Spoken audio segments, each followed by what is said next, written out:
الحمد لله رب العالمين والعاقبة للمتقين والصلاة والسلام على نبينا محمد وعلى آله وأصحابه أجمعين اما بعد. محترم حضرات، بات یہ چل رہی تھی کہ اللہ کے رسول اللہ کے دربار میں شکایت کریں گے یا رب ان قوم اتخذوا هذا القرآن مہجورا، اے میرے رب میری قوم کے لوگوں نے اس قرآن کو مہجور بنا لیا تھا. اور مہجور کا دو معنی بتایا گیا تھا، ایک تو قرآن کے سلسلے میں نامناسب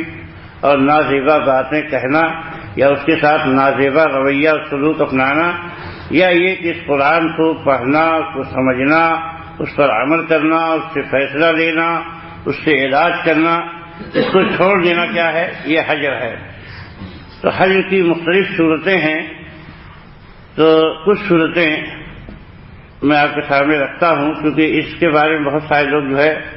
غفلت کا اور سستی کا شکار ہیں یا ڈھیلے پن کا شکار ہیں. اس لیے یہ باتیں لوگوں کے علم میں آنی چاہیے اور اس کی یاد دہانی ہونی چاہیے. سب سے پہلی بات تو یہ ہے کہ قرآن کو پڑھنے کے لیے ایک ادب ہے. قرآن مجید ایسا نہیں کہ جیسے چاہیں آپ پڑھیں. تو اس ادب میں جو خلل واقع ہوتا ہے اس میں سے ایک یہ ہے کہ قرآن کو گانے کی اسٹائل میں پڑھنا یا موسیقی کی تانوں پر جو ہے اس کو فٹ کرنا، یہ کیا ہے؟ ایک بدعت ہے. لیکن آج کے زمانے میں کیا ہے، مصریوں کی وجہ سے کچھ قاری جو بہت مشہور ہوئے انہوں نے موسیقی کی طرز پر قرآن کو پڑھنا شروع کیا تو سب لوگ نقاری کرنے لگے. تو یہاں پر جو ہے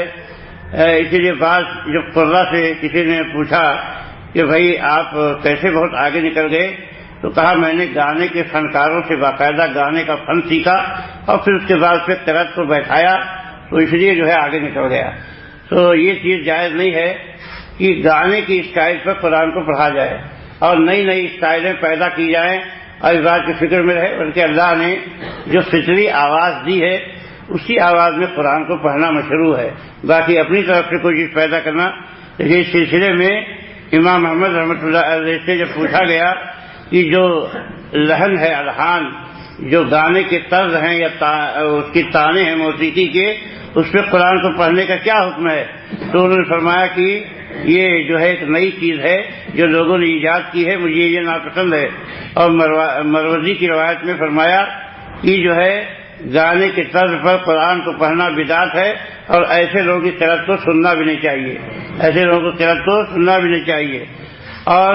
امام شافعی کے سامنے جب معاویہ ابن قرہ کی حدیث پڑھی گئی سورہ فتح اور ترجیح کے سلسلے میں، جس میں ترجیح کا مطلب یہ ہے کہ آواز کو تھوڑا بڑھا کے پڑھنا جو ہے آ کی آواز نکلتی ہے، تو اس میں جو ہے ابو عبداللہ نے اس کا انکار کیا. یعنی امام شافعی نے کہا کہ اس کا مطلب یہ نہیں ہے کہ گانے کی طرز پہ پڑھا جائے یا موسیقی کے تانوں پہ اس کو فٹ کیا جائے، اور جو ہے ان احادیث کا انکار کیا جو لحن کے سلسلے میں رخصت پر دلیل ہے. اور ایسے امام مالک رحمۃ اللہ علیہ سے بھی اس کے بارے میں پوچھا گیا کہ گانے کی طرز پر جو ہے قرآن پڑھنے کا کیا حکم ہے، تو انہوں نے کہا کہ مجھے یہ بات پسند نہیں ہے. یہ لوگ گانا اس لیے گاتے ہیں قرآن کے ذریعہ تاکہ مال حاصل کریں، یہ مال حاصل کرنے کا ذریعہ ہے، تو لوگوں مقبول ہوں گے تو مال ملے گا. تو کہا کہ یہ سب چیزیں جو ہے نہیں ہیں. ایسے ہی جو ہے انس ابن مالک، سعید ابن مسیب، سعید ابن جبیر، قاسم بن محمد، حسن ابن سیرین، ابراہیم نخعی، یہ سب بڑے بڑے جو ہے صحابہ و تابعین ہیں. ایسے انس ابن مالک صحابی ہیں اور باقی سب تابعین ہیں رضی اللہ عنہم اجمعین. ان سب سے جو ہے اس کے سلسلے میں کراہت اور ناپسندیدگی کا اظہار ثابت ہے. اور سلف کے یہاں کراہت کا لفظ حرمت پہ بولا جاتا تھا، جو ہے اس سے مراد کراہت تنزیہی نہیں ہوتی ہے. اور اسی طریقے سے امام نووی نے بھی قرآن کو گانے کی طرز پر پڑھنے کے سلسلے میں فرمایا کہ ذالک حرام یفسق بہ القاری یا یفسق بہ القاری، یہ فرمایا کہ یہ حرام ہے، اس سے قاری جو ہے تو فاسق قرار دیا جائے گا. جو آدمی گانے کی طرز پہ قرآن پڑھے گا یعنی گنہگار، وہ یا سمع بہ المستمع، اور جو سننے والا ہے وہ بھی گنہگار ہوگا. قاری بھی گنہگار اور فاسق بتایا جائے گا، اور جو ہے سننے والا بھی گنہگار ہوگا کیونکہ وہ سیدھی راہ سے ہٹ جانا ہے. اور اسی طریقے سے جو ہے شافعیہ سے ثورانی نے اجماع نقل کیا ہے کہ حرام ہے، اور اگر تحسین کی وجہ سے کوئی حرف اپنے مخرج سے نکل گیا تو بالاجماع حرام ہے۔ ایسے بہت سارے علماء نے اس کو کیا ہے منکر اور حرام اور بدعت قرار دیا ہے کہ گانے کے طرز پر قرآن مجید کو پڑھا جائے۔ اور شیخ حسنین مخلوف جو مصر کے مفتی اعظم تھے پہلے، انہوں نے فرمایا کہ جب گانے کی جو تانے ہیں اور جو گانے کا جو اسٹائل ہے اس پہ اگر قرآن پڑھا جائے گا تو بلا شک و شبہ اس میں خشیت نہیں پیدا ہوگی، لہو و لعب پیدا ہو جائے گا، اور اس سے بڑا گمراہ کون ہے جو اپنے خواہش نفس کی پیروی کرے اور اللہ کی آیتوں کو مذاق بنا دے۔ تو اس ایسی سخت باتیں علماء کرام نے جو بڑے بڑے علماء ہیں انہوں نے کہی ہیں، لیکن افسوس کی بات یہ ہے کہ آج جو ہے ایسے قاریوں کو ڈھونڈا جاتا ہے جو گانے کے طرز پہ قرآن پڑھتے ہیں اور نئی نئی اسٹائلیں پیدا کرتے ہیں، نکالتے ہیں۔ یہ سب چیزیں کیا ہے؟ یہ شریعت کو نہ سمجھنے اور شریعت کا صحیح اہتمام نہ کرنے کا نتیجہ ہے۔ بلا شبہ بعض چیزیں کیا ہے انسان کو اچھی لگتی ہیں اور آدمی کا دل چاہتا ہے، اس طرف مائل ہوتا ہے، لیکن کیا اصل ہمیں شریعت کی پابندی کرنا چاہیے۔ قرآن کا مقصد یہ نہیں ہے کہ اس کو عیش کوشی کا یا لذت سماع کا ذریعہ بنا دیا جائے، بلکہ قرآن کا مقصد یہ ہے کہ قرآن کو پڑھا جائے، سمجھا جائے اور اس کے حکموں پر عمل کیا جائے۔ اس کو کھانے کمانے کا ذریعہ بنانا یا اسی طریقے سے اس کو جو ہے گانے بجانے کا یا جو ہے تفریح کا ذریعہ بنانا، یہ چیز صحیح نہیں ہے۔ تو لیکن لوگ کیا ہے تفریح کے ہر چیز کو تفریح کے طور پر لینے کے عادی ہو گئے ہیں۔ تقریر بھی سنتے ہیں تو تفریح کے طور پر، جو تماشا کرنے والا کامیڈین اور اسی طریقے سے جو اداکاری کرنے والا مقرر ہوتا ہے اس میں بھیڑ لگ جاتی ہے، لوگ مجمع جمع ہو جاتا ہے۔ اس لیے کہ مقصد قرآن و حدیث سیکھنا، اس پہ عمل کرنا اور اللہ اس کے رسول کے بتائے ہوئے احکام کی معلومات حاصل کرنا نہیں ہوتا ہے۔ اس میں کیا ہے صرف تفریح اور ذوق تماشا کی تسکین مراد ہوتی ہے۔ اس لیے ڈھونڈ ڈھونڈ کر ایسے لوگوں کو بلایا بھی جاتا ہے جو مجلس کو تہتہ دار بنا سکیں، جو لوگوں کو ہنسا سکیں اور لوگوں پہ چھا جائیں، ایسی جو ہے اس کا مقصد ہوتا ہے۔ اسی لیے اس میں کوئی خیر و برکت نہیں ہے، ہزاروں لاکھوں روپے برباد ہوتے ہیں، اور جب آدمی جلسے میں چلا جاتا ہے تو روحانیت مر جاتی ہے، روحانیت بڑھنے کے بجائے روحانیت ختم ہو جاتی ہے۔ وہاں جو مولویوں کی مقابلہ آرائی اور جو ہے ایک دوسرے کے ساتھ جو ہے آگے بڑھنے کی جو دوڑ ہوتی ہے اس کو دیکھ کر جو ہے ایمانی جو قوت ہوتی ہے وہ کمزور ہو جاتی ہے بجائے بڑھنے کے۔ تو یہ سب چیزیں کیا ہے؟ یہ دین سے دوری کا نتیجہ ہے اور دین فہمی سے دور ہونے کا نتیجہ ہے کہ یہ سب باتیں پیدا ہوتی جا رہی ہیں۔ اسی طریقے بعض لوگ کیا ہے تفنن کے طور پر اپنی قابلیت کا اظہار کرنے کے لیے ایک ہی مجلس میں کئی قراتیں پڑھا کرتے ہیں، تو اس کو بھی جو ہے علماء کرام نے درست نہیں کہا ہے۔ امام شیخ الاسلام ابن تیمیہ رحمۃ اللہ فرماتے ہیں کہ قراتوں کا نماز میں جمع کرنا یا تلاوت میں جمع کرنا فہو بدعۃ مکروہۃ، یہ مکروہ ترین بدعت ہے۔ البتہ اس کو حفظ اور درس کے لیے اور جو ہے اجتہاد اور کوشش سے معلومات کے لیے اگر کوئی کرتا ہے تو کوئی طالب علم ہے تو اس کو جو ہے کچھ قراء کی جماعت جو ہے اس کو جمع کرتی ہے، اس کو کوئی حرج نہیں سمجھا گیا، لیکن نماز میں یا تلاوت میں یا عوام کے سامنے اس کا مظاہرہ کرنا جو ہے یہ سب چیز کیا ہے؟ یہ درست نہیں ہے، یہ منکرات میں سے ہے۔ امام نووی رحمۃ اللہ علیہ فرماتے ہیں کہ جب ایک کسی قاری کی قرأت سے ابتدا کی تو یہ چاہیے کہ اسی پر قرأت کرتا رہے جب تک کہ کلام مرتبط ہو، اور جب ارتباط ختم ہو جائے تو وہ جو ہے دوسری بھی کوئی قرأت جو ہے قرأت سبع میں سے کر سکتا ہے، لیکن ایک ہی قرأت میں کئی قرأتوں کو جمع کرنا یہ چیز درست نہیں ہے۔ اور کہا کہ اولا تو یہی ہے کہ اس مجلس میں پوری جو ہے وہ دوسری کوئی اور قرأت نہ پڑھے بلکہ اسی قرأت کو پڑھتا رہے۔ ایسے ہی جو ہے محمود خلیل حسنی رحمہ اللہ بہت بڑے قاری جو ہے موجودہ دور کے گزرے ہیں،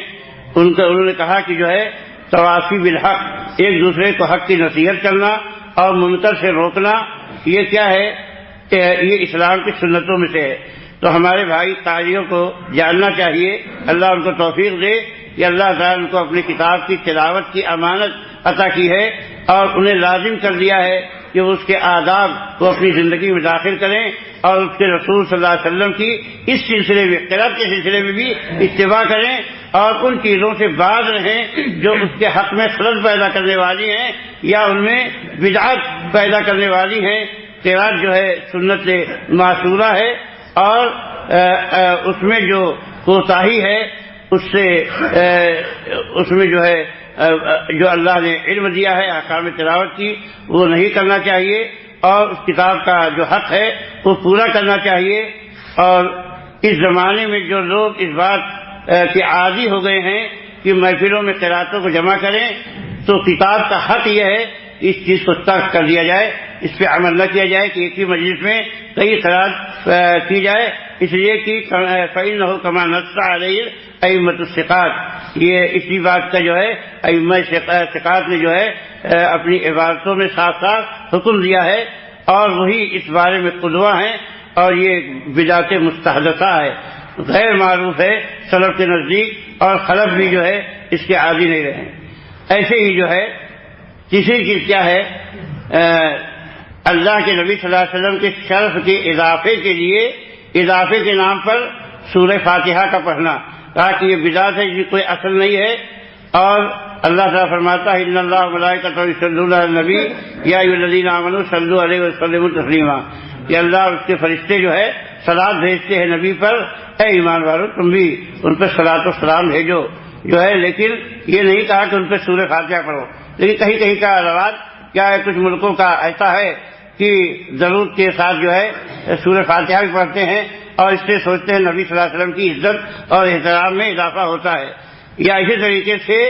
قضائے حاجات کہ ہماری مشکلات دور ہوں گی، ضرورتیں پوری ہوں گی، اس کے لیے سورہ فاتحہ پڑھنا، بنیت قضائے الحاجات و تفریج القربات و ہلاک العداء، اور دشمنوں کی ہلاکت کے نام پر سورہ فاتحہ کا ورد کرنا، یہ کیا ہے، بدعت ہے جس کی دین میں اجازت نہیں ہے۔ تو پتہ چلا کہ جو لوگ نئی نئی باتیں پیدا کر دیتے ہیں قرآن میں یا حدیثوں میں، بعض لوگ کیا کرتے ہیں کہ مصیبت کو دور کرنے کے لیے ختم بخاری کراتے ہیں۔ اس کے لیے کچھ علماء حدیث نے بھی فتویٰ دیا ہے جواز کا، حالانکہ یہ سب چیزیں بے اصل ہیں، اسی پر ہم دوسروں کو نکیر کرتے ہیں اور وہی کام خود کریں بغیر دلیل کے، تو یہ چیز جو ہے قطعی درست نہیں ہے۔ تو یہاں پر بتایا گیا کہ سورہ فاتحہ قضائے حاجات، مصیبتوں کو دور کرنے اور دشمنوں کو ہلاک کرنے کے لیے اس نیت سے پڑھنا بدعت ہے۔ ایسے ہی جو ہے جیسے قرأت فاتحہ جو ہے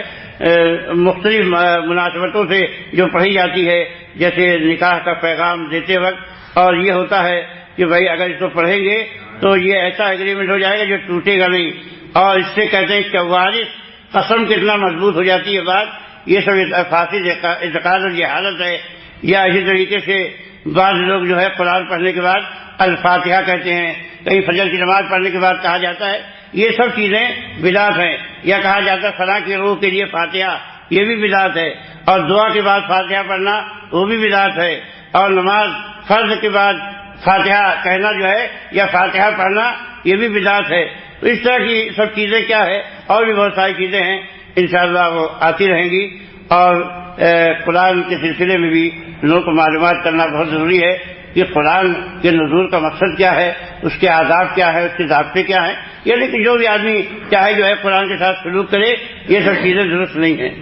اقول قولی ھذا واستغفر اللہ لی ولکم ولسائر المسلمین من کل ذنب وصلی اللہ تعالی علی نبینا محمد۔